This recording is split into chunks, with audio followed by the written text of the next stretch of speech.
নমস্কাৰ, মই ঋতুপৰ্ণ ভূঞা মোৰ অন্য এটি ভিডিঅ'লৈ সকলোকে স্বাগতম জনাইছোঁ। আৰু আজি উপস্থিত আছোঁ মই তিনিচুকীয়া জিলাৰ ছয়খোৱাৰ হাঁহখাতিৰ মুলুক গাঁৱত। আৰু আপোনালোকে বিভিন্নজনে জানে যে আমাৰ সমাজত বনৌষধিৰ প্ৰচলনৰ বিষয়ে জানে আৰু বনৌষধিৰ গুণাগুণৰ বিষয়ে জানে। আৰু মই মোৰ এই পূৰ্বৰ ভিডিঅ'সমূহত নিশ্চয়কৈ আপোনালোকক জনাবৰ কাৰণে চেষ্টা কৰি আহিছিলোঁ বিভিন্নজনে বনৌষধিৰ দ্বাৰা কিদৰে চিকিৎসা সেৱা আগবঢ়াই আহিছে।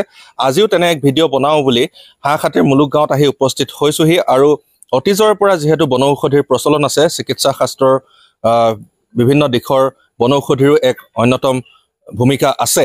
গতিকে মোৰ কাষত আজি উপস্থিত আছে মুলুক গাঁৱৰ ছয়খোৱাৰ মুলুক গাঁৱৰ জয়মন সোণোৱাল বৰ্তা। মই আপোনাক স্বাগতম জনাইছোঁ।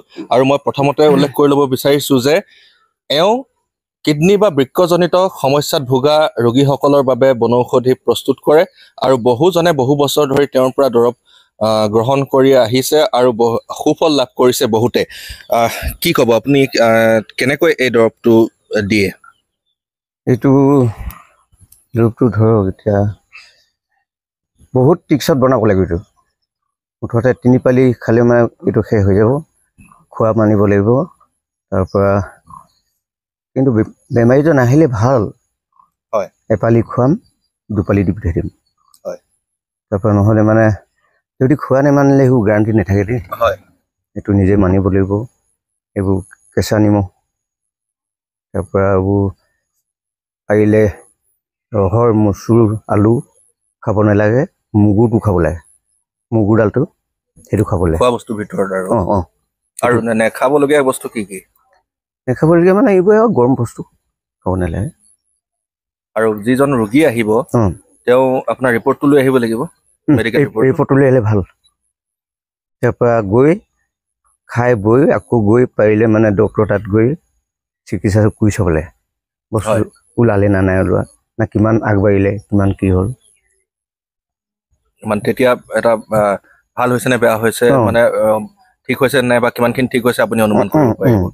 আৰু 3 পালিত সম্পূৰ্ণ ভাল হৈ যায় নে? নাই, একেবাৰে নতুন হ'লে একেবাৰে খতম। তাৰপৰা সেইকাৰণে মই কওঁ ধৰক ভাল হ'লেও নহ'লেও হয় খবৰটো দিব লাগে। হয়, কিছুমানে খাই বৈ একেবাৰে আৰামছে থাকে ভাল হোৱাৰ পাছত। তেতিয়া মোৰ হাতত আৰু বেলেগ ধৰণত আছে। তাৰপৰা এতিয়া পাথৰটো যদি বাকী থাকি যায় মই বান্ধি দিওঁ।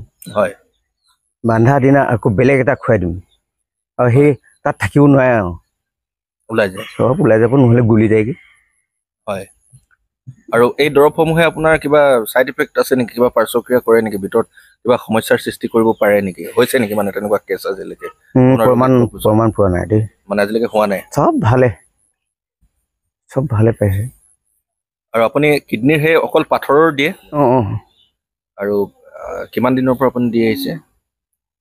হ'ল দেই, বহুত বছৰ হ'ল। বহুত বছৰ হ'ল। আৰু ইয়াত মানে বনৌষধি আপোনাৰ কেইবিধমান ব্যৱহাৰ কৰে? 3 বিধ। 3 বিধ। মানে একেবাৰে বোলে বিচাৰি ফুৰিবলগীয়া তেনেকুৱা বনৌষধ নে আপোনাৰ কাষতে পোৱা কিছু? বাৰীতে পায়। খালি এইটো মিচিৰিটো কিনিব লাগিব। হয়। তাৰপৰা এইটো নেমু, কাজি নেমুটো। কাজি নেমু। আৰু যিহেতু মই কৈছোঁ যে পাথৰৰ সমস্যা, পাথৰৰ সমস্যাৰ ভিতৰত যিসকল সেই কিডনী ষ্টনত ভোগে তেওঁলোকে আপোনাৰ দৰৱ পালি খোৱাৰ পাছত কিমান দিনৰ পাছত সেই ফলাফল পায় বা ভাল হৈ যায়? কেতিয়া ওলাই যায়? কিমান দিনৰ ভিতৰত ওলাই যায় পাথৰটো? নতুন হ'লেতো একে লগে লগে, পুৰণা হ'লে ধৰক 3 পালি খাব লাগে। 3 পালি? 3 পালি কিমান দিনৰ গেপৰ মূৰে কিমান দিনৰ মূৰে খাব লাগে 3 পালি? আজি এপালি খালে, হয়, কাইলৈ এপালি, পৰহিলৈ এপালি, খালী পেটত। খালী পেটত। আৰু আপোনাৰ তাত ইয়াত বহুত দূৰৰ পৰা ৰোগী আহে? এদিকে দুলীয়াজান, মাঘেৰিটা, শদিয়াৰ, তাৰপৰা এতিয়া ডিব্ৰুগড়, সেইটো টাটা ডিলাৰৰ কোম্পানীৰ মালিক। তেওঁলোকে ভাল পাইছে? একেবাৰে তেজ লিটাৰ গৈছিলে। হয়, একেবাৰে লগে লগে বাপেক পুতেক দুইটা ভাল হ'ল। দুইজনে ভাল হৈছে। আৰু আপোনাৰ নম্বৰটো আমি দি দিছোঁ ইয়াত। যিসকল এই সমস্যাত ভুগি আছে আপোনালোকে আহি এই জয়মন সোণোৱাল বৰ্তাক মুলুক গাঁৱত আহি লগ পাব তেওঁৰ বাসগৃহত। আৰু উল্লেখ কৰিছোঁ যে বনৌষধি বহুজনে দিয়ে, বিশ্বাসযোগ্যতা কিন্তু কম সংখ্যকৰে থাকে। আৰু চিকিৎসকৰ কথাও জয়মন বৰ্তাই কৈছে যে পৰামৰ্শ ল'ব লাগে বা তেওঁৰ দৰৱ গ্ৰহণ কৰাৰ পাছতো চিকিৎসকৰ কাষ চাপিব লাগে বুলি কৈছে, কাৰণ ওলালে নাই তেতিয়া গম পোৱা যাব। আৰু চিকিৎসা শাস্ত্ৰতে হওক বা পৌৰাণিক দিশবোৰৰ প্ৰতিও যদি আমি লক্ষ্য কৰোঁ, বনৌষধিৰ গুণাগুণটো নিশ্চয়কৈ আছে আৰু আজিও সমাজত সেয়া প্ৰচলন হৈ আছে।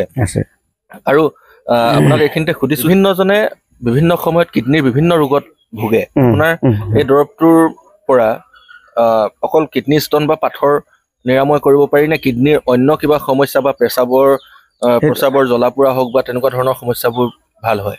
চব যাবগৈ, প্ৰস্ৰাৱ জ্বলা-পোৰা ভাল হয়। তাত যদি প্ৰস্ৰাৱত তেজ যায়, ৰক্তহাৰ সেইটো যাবগৈ। আপুনি বৰ্তা যিহেতু পাথৰ ওপৰত দিয়ে নহয় জানো দৰৱটো, মানে কিডনীৰ পাথৰ বা ষ্টন, আৰু যিসকল ৰোগী আহিব আপোনাৰ ওচৰলৈ, তেওঁলোকে আপোনাৰ ওচৰত ডাক্তৰৰ ৰিপৰ্টটো কোনটো ৰিপৰ্ট লাগিব? আপোনাৰ এক্সৰে ৰিপৰ্টটো নিশ্চয় লাগিব। লাগিব, সেইটো হ'লে ভাল। ডাক্তৰৰ এক্সৰে ৰিপৰ্টটো, আৰু তাত আপুনি চাই কিমান চাইজৰ হয় পাথৰটো, সেইটোৰ অনুযায়ী আপুনি দৰৱটো দিম। আৰু নতুন হ'লেতো এপালিয়ে যথেষ্ট বুলি আপুনি কৈছে, আৰু অলপ পুৰণা হ'লে 3 পালিলৈকে খাবলগীয়া হ'ব পাৰে। আৰু আপোনাৰ কোনোবা বিশেষ দিন থাকে নেকি, বন্ধ থাকে নেকি? নাথাকে, মই দি দিম। মানে সপ্তাহৰ গোটেইকেইটা দিনতে আপোনাক হ'ব, কিন্তু পুৱাই আহিব লাগিব। ৰাতিপুৱাই আহিব আপোনালোকে যিসকলে এই সমস্যাত ভুগি আছে। বিশেষকৈ মই পুনৰ উল্লেখ কৰিছোঁ যে কিডনীৰ পাথৰৰ সমস্যা জয়মন সোণোৱাল ডাঙৰীয়াৰ বনৌষধিৰ দ্বাৰা আপোনালোকে নিৰাময় কৰিব পাৰিব। আৰু যোগাযোগ নম্বৰটো দেখিছে, সেই যোগাযোগ নম্বৰত আপোনালোকে যোগাযোগ কৰি, আৰু অতি ঘৰুৱাভাৱে ঘৰৰ কাষতে পোৱা 3-4 বিধ উদ্ভিদ মিহলাই আপুনি দৰৱটো প্ৰস্তুত কৰে, নহয় জানো? এয়া আছিলে জয়মন সোণোৱাল ডাঙৰীয়া। আৰু কাষতে যিহেতু বিনোদ উপাধ্যায় ছাৰ আছে মোৰ সৈতে আজি, আৰু ছাৰক বহুত ধন্যবাদ জনাইছোঁ, কিয়নো তেওঁ বহুত দিনৰ পৰা কৈ আছিল আৰু তেওঁ বহুখিনি ৰোগীক এওঁলোকৰ ঘৰলৈ লৈ আহিছে, তেওঁক যোগাযোগ কৰে। কি ক'ব ছাৰ আপোনালোকৰ মুলুক গাঁও অঞ্চলত এই জয়মন সোণোৱাল ডাঙৰীয়াৰ কথা? তেখেতৰ ইয়াত আহোঁতে ময়ো বহুত লগৰবিলাক আৰু দূৰ দূৰণিৰ মানুহবিলাক লৈ আহিছোঁ ইয়াত কিডনী পাথৰৰ, আৰু গাঁৱৰ মানুহেও খাইছিলে। আপোনালোকে যদি কিডনী পাথৰ হৈছে, যদি ইয়াত আহোঁতে আপোনালোকে এক্সৰে ৰিপৰ্টটো লৈ আহিব। ৰাতিপুৱা আহিব লাগে, এক্সৰে চাই কিনে কিমান MM আছে, কিমান পালি খাব লাগে, তেখেতে এইটো চাই কৈ দিব। কোৱাৰ পিছত যিমান মানুহ আহিছিলে, আৰু বেলেগ মই লৈ যিবিলাকক লৈ অহা নাই, বেলেগে খোৱা মানুহবিলাকো গম পাইছোঁ। তেখেতলোকে কৈছে চবৰ সুফলে, আৰু যাক মই আনিছিলোঁ মেইনলি কিডনী পাথৰৰ কাৰণে, চবে ভাল পাইছে। আৰু এইখিনিতে আপোনাক সুধিব বিচাৰিছোঁ যে যিয়ে বনৌষধি নহওক, আমি চিকিৎসকৰ পৰামৰ্শ লোৱাটো উচিত নহয় জানো? চিকিৎসকৰ পৰামৰ্শটো মেইন আমি ল'ব লাগে। কেতিয়াবা এনেকুৱা হৈ যায়, চিকিৎসা সেৱা আগবঢ়োৱাৰ পিছতো মানুহ যিবিলাক বেমাৰী মানুহ তেখেতলোকে সমস্যাত ভুগি থাকে, যেনেকৈ পাইলছৰ ইয়াতে দিয়ে, এজন বৰতাই পাইলছৰো দিয়ে। বহুত সেনেকুৱা মানুহ আহিছে য'ত চিকিৎসা সেৱা আগবঢ়োৱা, চিকিৎসা কৰাৰ পিছতো ভাল নাপায়, ইয়াত আহি কিনে খাই কিনে ভাল পাইছে। সেনেকৈ মোৰ লগৰবিলাকে কিডনী ষ্টনৰ কাৰণে যিবিলাকক লৈ আহিছিলোঁ, তেখেতলোকে মেডিকেল ট্ৰিটমেণ্টটো কৰি আছিল। অপাৰেশ্যন কৰিবলগীয়াত কিছুমানে ভয় খায় অপাৰেশ্যন কৰিবলৈ। তো সেনেকুৱা হওঁতে মোৰ লগত কণ্টেক্টত আহিছিলে মোৰ লগৰবিলাকে, তেতিয়া মই কৈছিলোঁ এনেকৈ দৰৱ দিয়ে, এপালি গৈ কিনে মুলুক গাঁৱত দৰৱ দিয়ে, তাত গৈ কিনে এপালি খাব, তাত কোনো ছাইড এফেক্ট নাই, তো গৈ কিনে খাব পৰা যায় বুলি কওঁতে তেখেতলোকে আহিছিলে। আহি কিনে মই ইয়াত লৈ আহিলোঁ। আহোঁতে তেখেতলোকে খাইছে, আৰু কি হ'ল, ইউৰিনত পাথৰটো যোৱাও গম পাইছে লগৰবিলাকে, যে এনেকৈ ওলাই গ'ল বুলি সেনেকাও কৈছিলে। মানে সুফল পাইছে। আৰু এওঁ জয়মন সোণোৱাল ডাঙৰীয়াই কেৱল কিডনীৰ পাথৰৰহে সমস্যা সমাধান কৰে, নহয় জানো? হয়, তেখেতে কিডনী পাথৰৰ হ'লে যে ভালকৈ কৰিছে, যিমানজনে খাই আছে কিডনী পাথৰটো ক্লিয়াৰ কৰি দিছে তেখেতে। সেইটো বেলেগটো ইমান নাজানো। মেইনলি মই তেখেতৰ ইয়াত আহোঁ কিডনী পাথৰৰ কাৰণে আহিছিলোঁ লগৰবিলাক লৈ।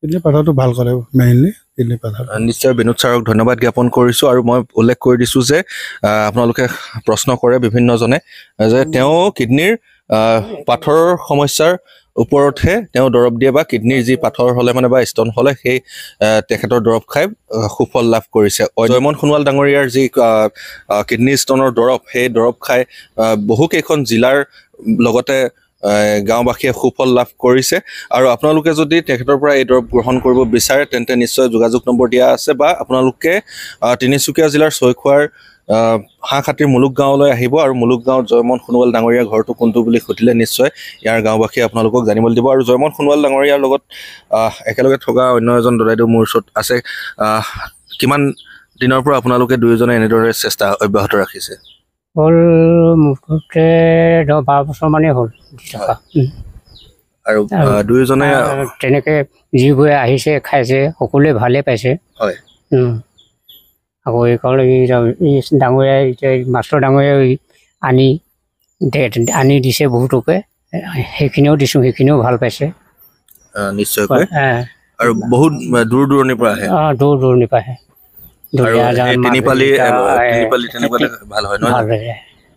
আপোনাৰ খোৱাটো মানিব লাগে হয় আপোনাৰ নামটো মই ধৰ্মেশ্বৰ সোণোৱাল আৰু খোৱাটোৰ কথা জয়মন সোণোৱাল ডাঙৰীয়াই যিখিনি ক'লে তেনেকৈ বাছি খাব লাগে একেটাই তাৰমানে হয় হয় সেইকাৰণে বিশেষকৈ আপোনাক মই সোধা নাই একে যিহেতু আপোনালোকে লগতে থাকে আৰু চিকিৎসা ৰিপৰ্টটো বা এক্সৰে ৰিপৰ্টটো আনিব লাগিব তেতিয়া ধৰা পৰা যাব আৰু আপোনালোকৰ এনেকুৱা কেতিয়াবা হৈছেনে সেই চিকিৎসা ৰিপৰ্টটো চাই কেতিয়াবা আপোনালোকে মানে আগ নাই বঢ়া বা হাত দাঙি দিছে নে বা ডক্টৰেহে পাৰিব তেনেকুৱা ধৰণৰ কিবা হৈছে নেকি নাই তেনেকৈ কিছুমানে ৰিপৰ্ট আনিছে কিছুমানে অনা নাই গম পায় আৰু পিছদিনা পাথৰ হৈছে বোলে আনি দিয়ে খাই দৰৱটো দি দিওঁ ভাল হৈ যায় তাৰ তেনেকৈতো আৰু ডক্টৰ সেইটো নাই কিছুমানে কয় ডক্টৰে কৈছে বোলে এনেকুৱা পাথৰ হৈছে সেই দৰৱটোকে আমি দিওঁ আৰু আপোনালোকক এতিয়া যোগাযোগ কৰি যিসকল আহিব আপোনালোকে একেদিনাই সেই দৰৱ আপোনালোকে দিব পাৰিম আপোনালোকৰ কোনো বাৰ বন্ধ নাথাকে আহিলে হ'ল যদিও আহিব নোৱাৰে তেনেকৈ পঠিয়াই দিয়া ব্যৱস্থা আছে হয় এয়া দুয়োজনৰ মনৰ কথা লগতে আমাৰ বিনোদ উপাধ্যায় ছাৰৰ কথা শুনালোঁ আৰু দেখুৱাবৰ কাৰণে আপোনালোকক চেষ্টা কৰিলোঁ আজি বনৌষধি প্ৰস্তুত কৰি থকা নহয় আচলতে আমি খবৰটো গম পাই আহিলোঁ আৰু আমি অহাৰ আগতে বহুকেইজন ৰোগীয়ে ইতিমধ্যে দৰৱ ইয়াৰ পৰা লৈ গৈছে তেওঁলোকক আমি লগ পাবলৈ সক্ষম নহ'লোঁ কিন্তু যিসকলে এই ভিডিঅ'ত এওঁলোক দুজনক দেখিছে চিনি পাইছে আপোনালোকে নিশ্চয় গ্ৰহণ কৰিছে তেখেতৰ পৰা দৰৱ আৰু আপোনালোকে ভাল ফল লাভ কৰিছে নে সেয়া কমেণ্ট যোগে নিশ্চয় জনাব আৰু যিসকলে কিডনী ষ্টোন বা পাথৰৰ সমস্যাত ভুগি আছে বিশ্বাসযোগ্যতাৰ ওপৰত নিৰ্ভৰ কৰি আপোনালোকে হাঁহখাতিৰ মুলুক গাঁৱৰ জয়মন সোণোৱাল ডাঙৰীয়াৰ ঘৰত আপোনালোকে আহিব পাৰে আৰু তেখেতৰ পৰা এই দৰৱ গ্ৰহণ কৰিব আৰু অতি শীঘ্ৰে সুফল লাভ কৰিব এয়া তেওঁলোকৰ দাবী আৰু আমি শেষত ক'ব বিচাৰোঁ যে আপোনালোকে চিকিৎসকৰ পৰামৰ্শ লোৱাটো সদায় উচিত যিকোনো ক্ষেত্ৰত আগবাঢ়োতে গতিকে ভিডিঅ'টো বেছি দীঘলীয়া নকৰোঁ ইমানেই আছিল আজিলৈ সামৰিছোঁ ধন্যবাদ জয় আই অসম